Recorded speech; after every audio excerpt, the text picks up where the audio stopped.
America has given us an unprecedented and powerful mandate.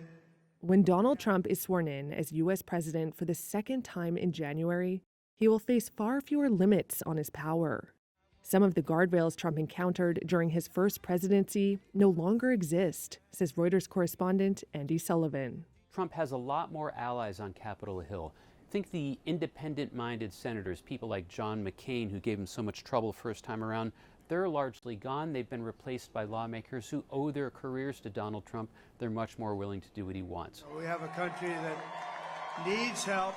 That means Trump will have an easier time getting conservative judges and other government personnel appointed. And then there's the U.S. Supreme Court.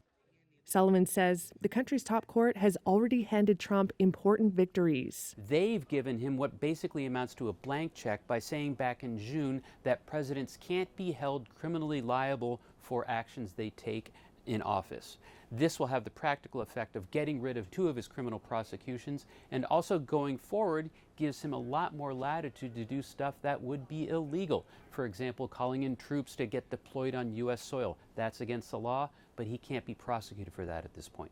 Republicans also won control of the Senate on November 5th, but Trump still faces one possible constraint: the House. If Republicans ultimately prevail, they would be in a position to dictate the agenda in Washington, helping Trump deliver on his promises to slash taxes and restrict immigration. The Brookings Institution's Bill Galston says Trump could have a unified government for at least 2 years. The Trump administration will be able to pursue its agenda, whatever that turns out to be, with fewer political constraints than most presidents labor under. If the House ultimately goes to the Democrats, they would be able to block Trump's legislative agenda and launch investigations into his administration.